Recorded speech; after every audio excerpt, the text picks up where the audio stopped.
믿음이 연약한 자를 너희가 받되 그의 의견을 비판하지 말라. 어떤 사람은 모든 것을 먹을 만한 믿음이 있고 믿음이 연약한 자는 채소만 먹느니라. 먹는 자는 먹지 않는 자를 업신 여기지 말고 먹지 않는 자는 먹는 자를 비판하지 말라. 이는 하나님이 그를 받으셨습니다. 남의 하인을 비판하는 너는 누구냐? 그가 서 있는 것이나 넘어지는 것이 자기 주인에게 있음에 그가 세움을 받으리니 이는 그를 세우시는 권능이 주께 있음이라. 아멘. 우리 박세영 전도사님 딸 이름이 아일인데 걔가 태어난 지가 이제 한 2개월 좀 지나면 만 3년이 됩니다. 그 나이가 되니까 이제 말을 점점 잘하게 되는데 가끔 이제 기가 막힌 말도 많이 합니다. 엊그제 금요일 말고 그 지난주 금요일에 김신 성도님이 이제 기도가 끝나고 아이리한테 아이라 잘 가 그랬더니 아이리가 그래 내일 보자 그러더래요. 철 모르는 아이가 한 말이니까 우리는 이렇게 웃으면서 듣지요. 그런데 만약 제가 그 성도님에게 그래 내일 보자 그랬으면 예의 없는 경우 없는 목사라고 벌써 소문이 쫙 퍼졌을 겁니다. 그렇지 않을까요? 우리 성도가 하나님을 대하는데도 이런 문제가 있습니다. 처음 예수님을 믿고 아무것도 모를 때는 실수를 할 수도 있죠. 그런데 점점 예수님을 알아가고 하나님의 뜻을 알아가고 우리가 왜 사는지 무엇 때문에 살아야 되는지를 알아갈수록 말이 바뀌고 하나님을 향한 태도가 바뀌어야 됩니다. 근데 이게 10년이 지나고 20년이 지나도 안 바뀌는 사람들이 너무 많은 것이 이 시대의 이방 교회들의 문제입니다. 하나님께서 정말 싫어하시는 것들이 많이 있죠. 근데 그 중에 말을 함부로 하는 걸 굉장히 싫어하십니다. 하나님에 대해서 불경한 말을 막 함부로 하는 사람들이 있어요. 이러면 안 돼요. 예전에 어떤 성도님이 자기 아는 친척이 조금 이른 나이에 세상을 떠나게 되었어요. 조금 이른 나이, 한 60대 초중반에 그렇게 세상을 떠나셨습니다. 근데 그게 너무 슬펐는지 저를 보고 그렇게 얘기하시는 거예요. 하나님 좀 너무하신 것 같아요. 이렇게 얘기를 하더라고요. 그래서 슬픈 건 슬픈 거지만 해드릴 얘기는 해드려야 되겠기에 성도님, 하나님은 실수하지 않으십니다. 그분이 일찍 세상을 뜨신 것은 저도 안타깝지만 하나님이 너무하시다는 말은 성도는 절대로 해서는 안 됩니다. 이렇게 알려드린 적이 있어요. 이런 종류의 말을 정말 많이 듣게 됩니다. 어떤 분은요, 하나님이 얄밉다고 하는 분도 있었어요. 그런 사람들도 있더라고요. 그런데 하나님이 얼마나 두려운 하나님이신지, 또 그 두려운 하나님이 얼마나 큰 희생을 치르셔서 나를 사랑하셨는지를 알면요, 감히 하나님 앞에 그런 이야기는 할 수 없을 줄 믿습니다. 너무하시다는 말은 뭡니까? 안 하셔도 될 일을 하신다는 거죠. 그죠? 아니면 실수하신다는 뜻도 되는 겁니다. 여러분, 그런 게 아니고요, 이게 얼마나 하나님을 무시하는 말인지 안다면 우리는 함부로 그런 말을 할 수가 없을 겁니다. 또 싫어하시는 말이 있는데 이제 그게 오늘 본문의 말이죠. 남을 비판하는 말입니다. 우리가 하늘나라 가고 싶지 않습니까? 여러분, 하늘나라에 하나님의 사랑 외에 다른 어떤 것이 있을 수 있다면 그 나라 가고 싶으십니까? 그 나라에도 탐심이 있어요. 그 나라에도 미움이 있어요. 그럼 여러분, 그 나라가 어떻게 하늘나라가 될 수 있겠습니까? 그래서 하늘나라는 사랑밖에 없기 때문에 그래서 천국인 것입니다. 만약에 우리가 이 땅에 사는 모든 사람이 하나님의 사랑으로 가득 차면요, 비록 이 지구라는 것이 완전하지 않아도요, 절반은 천국으로 바뀔 겁니다. 그렇지 않겠어요? 현재 지구의 식량 생산량이요, 지구의 모든 인구가 1년에 2번, 그러니까 이 인구의 2배가 먹고도 남을 만큼의 식량이 생산된다고 해요. 그런데 굶어 죽는 사람이 너무나 많지 않습니까? 왜 그렇습니까? 사랑이 없어서. 남이 배고파하는 것을 이해하지를 못하고 그 많은 돈 가운데서도 더 많은 돈을 벌려고 서로 아귀다툼을 하다 보니까 식량은 충분한데도 굶어 죽는 사람이 생기는 거예요. 그러니까 여러분, 이 땅의 모든 문제는 어디서 시작됩니까? 사랑이 없는 데서 시작됩니다. 너무 안타깝고 부끄럽게도 교회의 모든 문제도 사랑이 없는 데서 시작합니다. 제가 엄마 뱃속에부터 교회를 다녔으니까 평생 교회를 다녔잖아요. 교회를 다니면서 좋은 것도 봤지만 못 볼 것도 참 많이 봤습니다. 그 중에요, 그 못 볼 것 중에 사랑이 충만해서 생기는 문제는 단 하나도 없었어요. 다 뭐가 문제냐? 서로 사랑하지 못하는 게 문제였던 거죠. 모든 갈등과 무너진 일들은요, 다 사랑하지 않기 때문에 생기는 것입니다. 문제는 사랑이 없는 것은 그냥 부끄러운 것에서 끝나는 게 아니라는 거죠. 많은 사람들이 예수님을 믿는 것과 사랑으로 충만한 것을 두 가지 다른 일로 생각하는데요, 여러분, 이것은 하나님 앞에 중대한 모순입니다. 그렇지 않아요? 자, 우리가 어떤 신분이었을 때 하나님의 아들을 주셨습니까? 하나님의 원수로 행할 때. 원수라는 건 그냥 듣기 좋은 말로 원수라고 쓴 게 아니라 진짜 하는 말과 생각과 행동이 하나님을 화나게, 하나님을 분노하게 하는 그런 일만 하던 우리들을 구원하시기 위해서 아들을 보내주셨어요. 우리가 회개를 먼저 했더니 보내주신 게 아니라 미리 보내주셨습니다. 자, 그 사랑을 받은 것이 뭐냐면 믿는 것이죠. 근데 여러분, 어떻게 그 사랑을 받았다는 사람이 그 사랑이 없을 수가 있냐는 것이죠. 그러므로 우리가 사랑하지 못하면 하늘나라 영광에 들어가지 못하는 것을 우리는 알아야 됩니다. 물론 악한 것들이 방해합니다. 그래서 때때로 미움이 막 올라오고요, 때때로 막 안에서 분노가 막 올라와서 막 갑자기 주먹을 휘두르고 싶고, 이럴 때도 믿는 사람에게 있을 수 있습니다.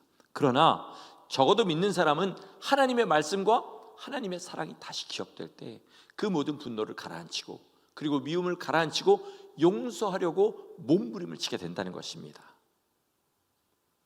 여러분, 혹시라도 미운 사람이 있으면 굉장히 심각한 상태에 있다는 사실을 아시고, 그리고 그것을 회개하시기를 예수 이름으로 축원합니다. 오늘 로마서 말씀의 배경은 이런 겁니다. 바울이 다른 곳에서 말한 것처럼 비록 유대인이었다 할지라도 이제 나는 우상의 제물도 먹을 수 있어. 그러니까 뭐까지 먹을 수 있겠어요? 돼지고기, 새우, 오징어 이런 거, 율법에서 금하는 것들 이제 먹을 수 있게 되었을 거 아닙니까? 그런데 어떤 유대인들은 너무 거기에 어릴 때부터 젖어 살다 보니까 그걸 먹는 게 여전히 죄스러워 보이는 거예요. 베드로가 그랬잖아요, 그죠? 죄스러워 보이는 거예요. 그래서 예수님을 믿고도 그걸 안 먹습니다. 그때 교회에 구역장이 있었는지는 모르겠지만, 예를 들어서 구역장은 돼지고기를 먹을 수 있는 구역장, 구역원은 돼지고기를 안 먹어요, 율법 때문에. 그러면 서로 비난하는 거죠. 보니까 먹을 수 있는 사람은 먹지 못하는 사람을 믿음이 없다고 업신여기고요, 먹지 않는 사람은 먹는 사람을 보고 거룩하지 못하다고 손가락질을 하는 거예요. 문제는 이게 거기서 끝나는 게 아니라 믿음을 떠나고 상처받고, 그리고 교회가 힘들어지는 일들이 생겼다는 것입니다. 그래서 그런 사람들에게 바울이 하는 말이 이겁니다. 남의 하인을 판단하는 너는 누구냐? 그를 세우시는 권능이 주께 있음이라, 이렇게 얘기하는 거예요. 그리고 10절, 11절, 12절에 더 심각한 경고를 하는데 한번 들어보시기 바랍니다. 내가 어찌하여 내 형제를 비판하느냐? 어찌하여 내 형제를 업신여기느냐? 우리가 다 하나님의 심판대 앞에 서리라. 기록되었으되 주께서 이르시되 내가 살았노니 모든 무릎이 내게 꿇을 것이요 모든 혀가 하나님 앞에 자백하리라 하였느니라. 이러므로 우리 각 사람이 자기 일을 하나님께 직고하리라. 여러분, 이게 무슨 말이냐면요, 이 땅에서 우리의 혀는 우리 편이에요. 내 컨트롤 아래에 있습니다. 그래서 내가 하고 싶은 말을 하고 하기 싫은 말은 안 해요. 그런데 하나님의 심판대 앞에 서게 되면 그때부터 혀는 내 편이 아니라 하나님의 편이 돼요. 내 양심의 편이 됩니다. 그래서 내 안에서 아무리 나 스스로 이건 죄 아니야, 죄 아니야, 죄 아니야 그러고 속였던 것이라 할지라도, 많은 사람들에게 새치어로 죄 아닌 것처럼 사람들을 속였다 할지라도, 하나님 앞에 딱 서는 그 순간에 내 혀가 내 모든 죄를 하나님 앞에 다 직고한다 그럽니다. 형사들이 쓰는 말로 부은다는 거죠. 죄를 다 그렇게 알게 한다는 거죠. 그러니까 바울이 하는 말은 이거예요. 형제를 판단하고 업신여기는 너희들 잘 들어라. 지금 남을 판단하는 너희 혀는 남을 판단하는 그대로 하나님 앞에 서면 너를 판단하게 될 거야. 그러니까 지금 네 혀가 내 컨트롤 아래 놓여 있을 때 남의 이야기하지 말고 내 죄를 하나님 앞에 토해내라, 이렇게 얘기하는 겁니다. 너무 무섭습니까? 근데 여러분, 입산 금지, 여기 절벽 위험이라고 써놓은 데는 들어가면 죽으니까 그렇게 써놓은 거예요. 마찬가지로 바울이 지금 쓴 것도요, 이게 사실입니다. 없는 것을 과장해서 얘기하면 겁진다고 그러죠. 그러나 있는 것을 사실대로 이야기하는 걸 뭐라 그러죠? 경고라고 합니다. 우리는 은혜의 말씀도 들어야지만 경고의 말씀도 잘 듣고 가지 말아야 될 곳, 하지 말아야 할 일을 멀리하는 성도 되시기를 예수님의 이름으로 축원합니다. 아멘. 하나님의 말씀에는 무서운 양면성이 있습니다. 그건 뭐냐면 말씀을 자기에게 들이대면요, 빛이 되고 생명이 됩니다.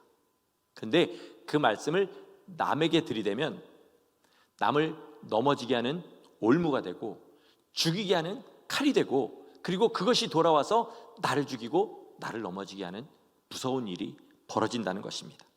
내가 주의 말씀에 순종하고 내가 빛이 되어서 다른 사람들을 주께로 인도하면 나도 살고 남도 삽니다. 그러나 나는 순종하지 않으면서 나는 많은 모순으로 가득 차 있으면서 남에게 계속 말씀의 잣대를 들이대게 되면 그 사람도 넘어지고 나도 넘어지게 되는 일이 생긴다는 것입니다. 가장 흔한 예가 에베소서 5장에 있는 남편과 아내의 이야기입니다. 에베소서 5장에서 뭐라 그럽니까? 남편은 아내를 사랑하기를 그리스도께서 교회를 위하여 자기 몸을 내어주심 같이 하라. 아내는 남편에게 복종하기를, 순종 아니라 복종하기를 교회가 그리스도께 복종하듯 하라, 이렇게 이야기를 합니다. 자, 이거를 남편은 남편이 해야 될 말만 듣고 아내는 아내가 해야 될 말만 들으면 언젠가는 그 가정의 천국이 이루어집니다. 왜 아무도 아멘 안 하십니까? 하기 싫죠. 하기 싫습니다. 남편을 내가 이런 그저 마음이 올라옵니다. 그리고 항상 그 마음이 내 안에 닿을 때는요, 상대편의 마음에는 안 닿습니다. 왜냐하면 하나님의 말씀이 부부에게 동시에 와서 닿는 일이 거의 없어요. 약한 쪽에는 시험이 가고 강한 쪽에는 하나님의 말씀이 와서 닿습니다. 그러니까 내가 남편인데 아내를 목숨을 주기까지 사랑하려고 마음을 딱 먹었어요. 근데 그날부터 더 주기 싫게 만드는 게 아내의 행동이 돼버려요. 왜 그러죠? 사단이 시험하니까. 그거를 이기고, 그런 모든 걸 이기고 아내에게 목숨을 주기까지 내가 사랑을 하면 언젠가는 아내가 돌아와서 내게 그리스도께 복종하듯 복종할 날이 있습니다. 여기 남편분들이 더 많기 때문에 여자분들의 반감을 줄이기 위해서 제가 남편 이야기를 하는 건데, 여자분들도 마찬가지예요. 먼저 남편에게 은혜 받았으면 복종해 보세요. 그런데 이걸 반대로, 너 왜 나한테 복종 안 해? 너 왜 나를 사랑 안 해? 이렇게 하면 그때부터 가정은 어떻게 돼요? 주님의 말씀 때문에 깨지게 되는 거예요. 살라고 주신 말씀을 상대방에게 들이대니까 그때부터 가정을 깨는 말씀이 되더라는 것입니다.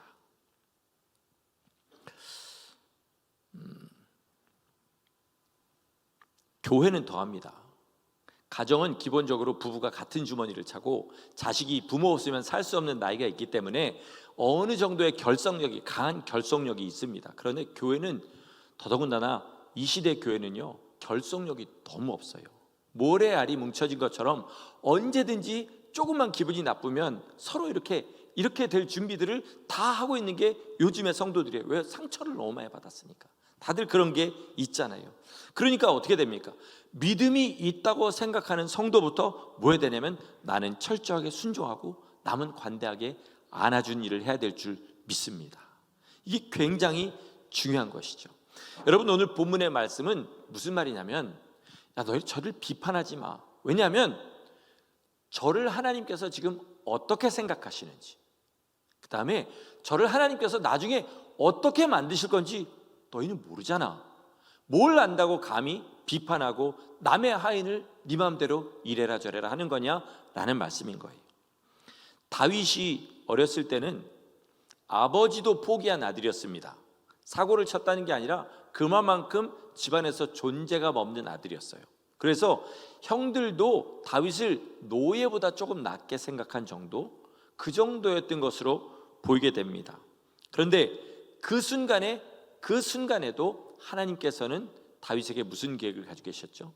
이스라엘의 왕이 되게 만드시려는 계획을 가지고 계셨고, 다그마치 그리스도의 족보에 그를 아브라함과 다윗의 자손 예수 그리스도의 세계라, 이렇게 말할 엄청난 축복을 그를 위해 예비하고 계셨어요.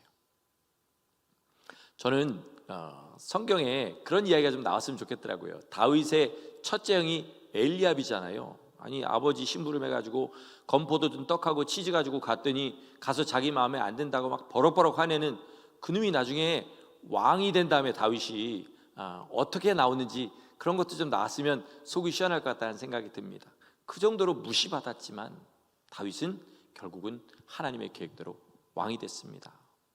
그러니까 이 중에 지금 믿음이 나보다 연약해 보이는 사람이라 할지라도 나중에 하나님이 어떻게 쓰실지 아무도 모르는 거예요. 그렇죠? 사도 바울을 보십시오. 사도 바울이 사울이던 시절에는요, 초대교회 성도들에게 사울 이퀄 악마. 왜요? 사울이 가는 곳마다 교회가 깨져요. 사람들이 매맞고 가정이 풍비박산이 나고 엄청난 재앙을 몰고 다닙니다. 아마 그들 중에서는 사울이 죽게 해달라는 기도를 한 사람도 분명히 있었을 거예요. 그런데 그가 하나님의 계획에는 뭐였습니까? 기독교 역사에 길이 남을 사도 중에 사도가 되었습니다.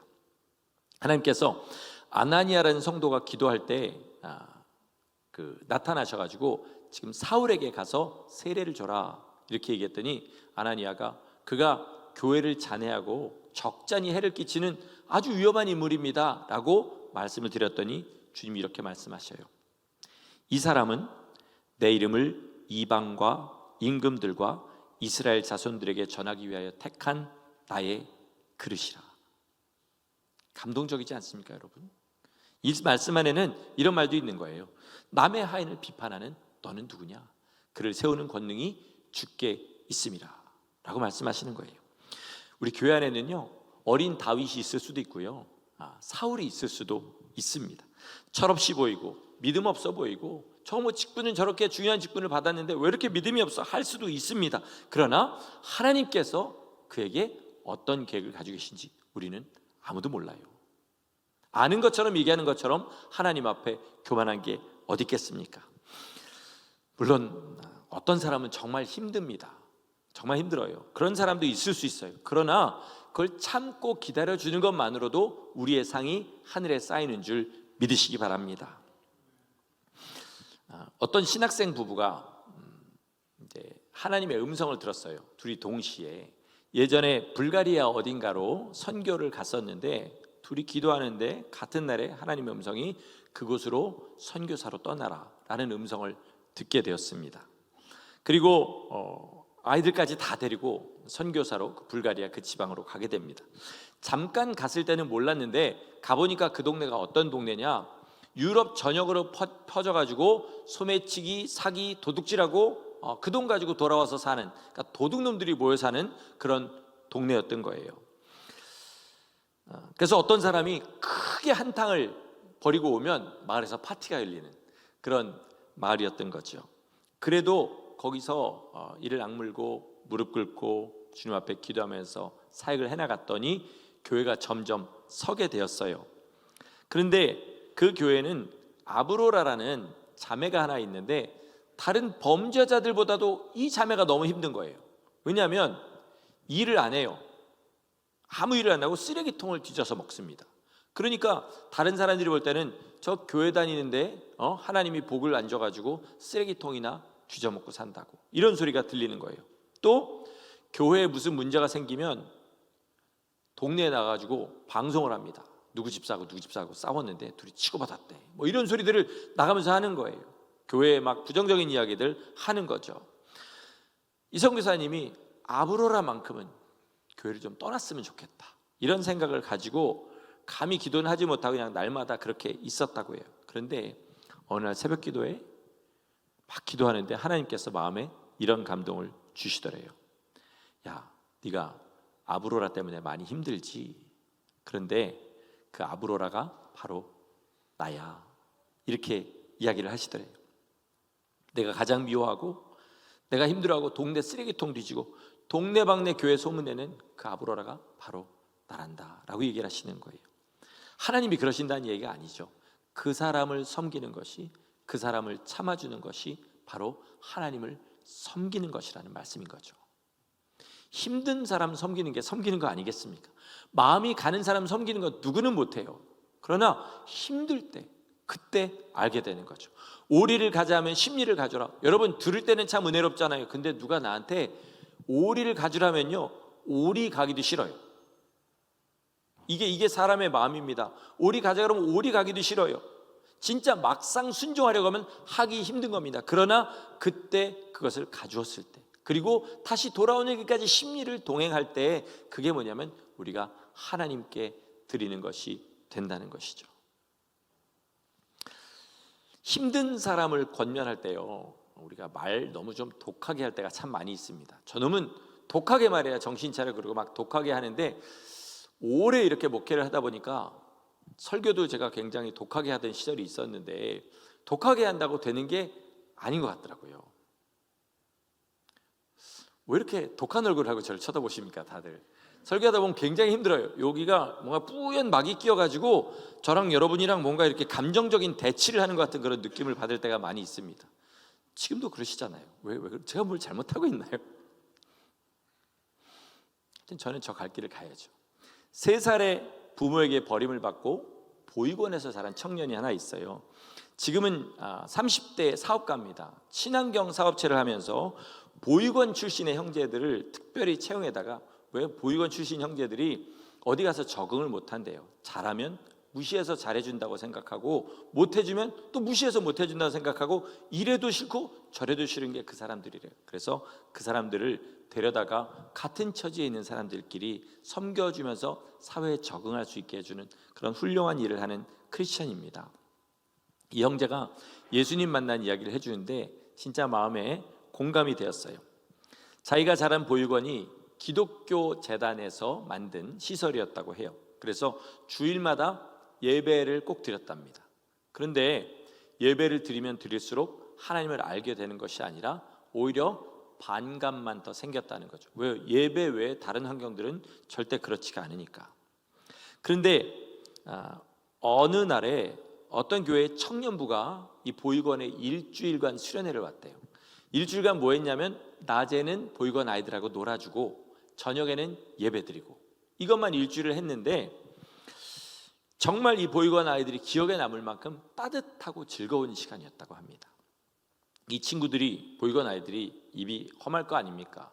막 쌍욕을 하고 그리고 거칠게 놀고 이래도 이 사람들은 그냥 따뜻하게 안아주고 너 잘한다 칭찬해주고 이렇게 보냈대요. 그런데 자기들은 태어나서 여지껏 칭찬이란 걸 받아본 일이 별로 없대요. 보육원 형들한테 잘하면 잘해서 두드려 맞고 못하면 못해서 두드려 맞고 밤낮 욕만 먹으면서 그렇게 자랐다는 거죠.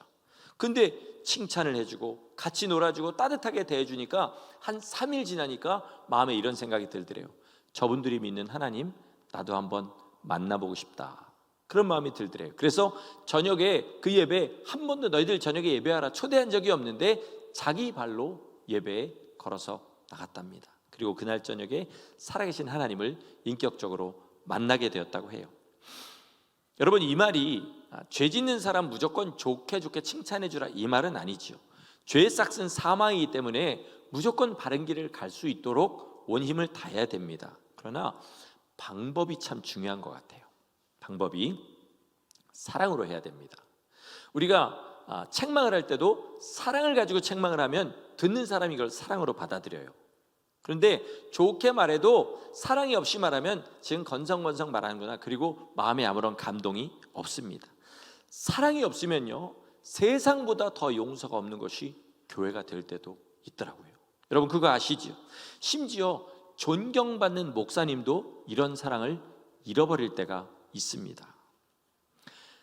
아침에 일부 예배에 지존파를 아냐고 그랬더니 모르는 청년이 있더라고요. 여기도 아마 지존파를 모르는 청년들이 있을 텐데, 여러분 지존파가 뭔지 예성 형제 지존파 알아요? 몰라요. 예, 31살이라고 그랬죠? 네, 31살인데 몰라요. 그러니까 우리한테는 너무나 생생한 기억임에도 불구하고 모르는 사람 모르는 그런 일이죠. 이 지존파가 뭔지 여러분 아시죠? 세상의 모든 부자들을 다 죽일 때까지 우리는 살인을 멈추지 않겠다. 그래서 잡힐 때까지 4명을 죽이고 그 중에 한 사람의 살을 먹는 일까지 한 그런 끔찍한 범죄자들이었어요. 보통 당시에 사형이 집행되던 시절인데 사형 언도를 받으면 2년 정도는 살려주는 게 관리였다고 해요. 그런데 이 지존파 6명은 1년 안에 싹 다 사형을 집행해버릴 정도로 경악한, 모든 국민이 분노한 그런 사건이었습니다. 그런데 나중에 이렇게 남은 그런 문서들에 보면요, 이 6명이 돈이 없다고 끔찍하게 무시를 당하고 끔찍한 차별을 당하면서 아주 불우한 어린 시절을 겪고 일터에서도 같은 대접을 받았더라고요. 그렇다고 그거를 그 범죄가 정당화될 수는 없는 일이지만요, 근데 반전은 뭐냐면 세상 사람들은 다 손가락질하고 이를 부득부득 깔며 분노하고 있을 때 하나님께서는 그들을 여전히 긍휼한 눈으로 보고 계셨다는 거예요. 당시에 사랑의 교회 담임 목사님이 옥하는 목사님이었는데, 사랑의 교회 전도 특공대라는 게 있었대요. 그 대장이 이재명이라는 집사님이었는데, 하나님께서 이분의 마음에 어느 날 기도하는데 지존파를 전도해야 된다라는 마음을 강하게 주셨다고 해요. 그래서 16명 같이 기도하는 자기 팀들을 모아놓고 기도를 하기 시작해요. 그리고 우선 뭘 하냐면 영치금을 넣어줍니다. 감옥 안에서 쓸 수 있는 돈이 영치금이죠. 그거를 6사람에게 5일에 3만 원씩 넣어줬다고 해요. 그 정도 돈이면 감옥 안에서 잘 먹고 잘 살 수 있어요. 그렇게 3번 영치금을 넣어주니까 두목인 김기환이라는 사람한테 이런 편지가 왔다고 합니다. 가족이나 친구 한 명도 면회조차 오지 않는 철면피 악마들에게, 얼굴도 모르는 분에게 영치금을 받으니 마음이 무겁습니다. 이런 따뜻한 마음을 전해주신 이재명 선생님께 깊은 인간애를 느낍니다. 이렇게 써보냈답니다. 이게 하나님의 응답이다 확신한 그들은 계속해서 영치금을 넣어주고 그들의 공판, 재판이 있을 때마다 방청석에 가가지고 기도해주고, 그리고 편지를 계속 보냈다고 합니다. 겨울에는 방한복, 양말, 담요 이런 거 넣어주고 그렇게 지내던 중에 어느 날 이들에게서 면회를 하자는 그런 연락이 오고 가서 면회를 하고 복음을 전하면서 그 6명 중에 3명이 예수님을 영접하게 되었대요. 그냥 예수님을 영접한 게 아니라 이들이 예수님을 영접한 다음에는 받은 영치금 가지고 뭐 하냐면 그 안에 있는 사람들 섬기는 거예요. 자기들은 추워도 담요 줘가면서 따뜻하게 자게 해주고 양말 벗어서 주고, 이런 진짜 그리스도의 사람으로 변하게 된 겁니다. 그리고 김기환이 이재명 집사님에게 자기들이 예수님 만난 이야기를 담은 편지를 보내게 됩니다. 제가 하려는 이야기는 지금부터예요. 이재명 집사님이 그 지존파 전도하려는 계획을 가지고 당시 담임 목사님이었던 옥하는 목사님 방에 갔습니다. 그리고 가서 당연히 칭찬받을 줄 알고 저희가 지존파를 전도하려고 합니다. 이랬더니 목사님이 그놈들을 전도한다고요? 저는 그놈들을 위해서는 기도 한마디 안 나올 것 같습니다. 이러더래요. 그리고 한 번도 그런 대접을 받아본 적이 없는데 목사님 방에서 차갑게 냉대를 받고 그 방을 나오게 됐다는 거예요. 그리고 몇 개월 후에 그들이 변화됐잖아요. 그래 그 편지를 가지고 목사님 방에 찾아갔더니 목사님이 깜짝 놀라면서 그 편지를 보여달라, 나에게 잠깐만 줘라 그러더랍니다. 그리고 몇 주 후가 성탄절 예배였는데 목사님이 구원에 대해서 설교하면서 이렇게 말씀하셨대요. 나는 목사 될 자격이 없습니다. 우리 교회 전도 특공대가 지존파를 전도했습니다. 이재명 집사가 지존파를 전도하기 위해 특공대 명단을 가지고 왔을 때 저는 그를 냉대했습니다. 나는 가르치기는 하고 행하지는 않은 것입니다. 이 자리에 온 교인 앞에서 다시 한번 회개합니다. 하나님께서는 무한한 사랑으로 지존파를 변화시켰고 은혜를 베푸셨고 그들을 구원하셨습니다. 이렇게 설교를 하시더랍니다. 옥하는 목사님도 아마 20세기의 대한민국에서 제일 존경받는 목사님 5을 꼽으라면 분명히 그 중에 한 자리를 차지하고 있을 옥하는 목사님도 하나님의 긍휼을 잃어버린 때가 있었던 거예요. 그러니 그렇게 존경받는 목사님도 하시는 실수를 우리라고 왜 안 하겠습니까? 그런데 그런 마음이 들 때 있지 않습니까? 저 사람은 안 돼. 저 사람은 정말 안 돼라는 생각이 들 때 분명하게 했습니다. 그거는 내 마음이지 하나님의 마음은 아니라는 것입니다. 하나님은 끔찍한 범죄자도 그들의 목숨이 붙어있는 한 그들이 회개할 때까지 기다리시는 긍휼의 하나님이신 줄 믿습니다. 말씀을 마치겠습니다. 많이들 그러시겠지만 저는 제 자녀들을 생각하면 마음이 참 무거워요. 이 어두운 세상에 태어나서 얘네들이 어떻게 하면 예수를 믿을 수 있을까? 갈수록 더 가망성이 안 보이는 것 같은 그런 절망이 제 마음에 들어옵니다. 어렸을 때 얘네들을 신앙으로 길렀어야 되는데 나는 왜 믿음이 있다고 하면서 아이들을 이렇게 신앙으로 기르지 못했을까? 이런 게 너무 후회되고 너무 마음이 무겁습니다. 근데 오늘 아침에 성전에 나와서 이 말씀 생각하면서 기도하는데 하나님이 제 마음에 그런 마음을 주셔요. 내가 내 자녀들을 긍휼히 여긴다. 그리고 너희 성도들의 모든 자녀들을 긍휼히 여긴다. 이런 마음을 주셔요.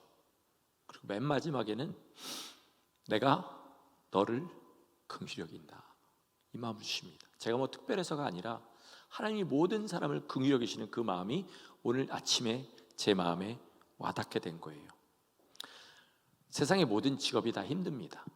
근데 목사가 특별히 힘든 게 있어요. 그게 뭐냐면 하나님과 사람들 앞에 발가벗겨지는 느낌이 들 때가 참 많습니다. 오해한다는 뜻이 아니에요. 제가 생긴 게 그렇습니다. 부족한 게 너무 많고 연약한 게 너무 많고 사람들 보기에 가증스러운 면도 참 많이 있어요. 근데 그게 목사만 아니면 사람들 앞에 안 드러나도 되는데 목사이다 보니까 그게 드러나고 너무 부끄럽고 아플 때가 있어요. 거기서 끝나면 좋은데 하나님께서 저를 버리신 것 같은 느낌이 들 수 있어요. 왜냐하면 그게 사실이니까. 근데 그런 마음이 있을 때 하나님께서 이 목소리를 제게 들려주시는 거죠. 내가 너를 긍휼히 여긴다. 여러분, 이거면 다 되는 거 아닙니까?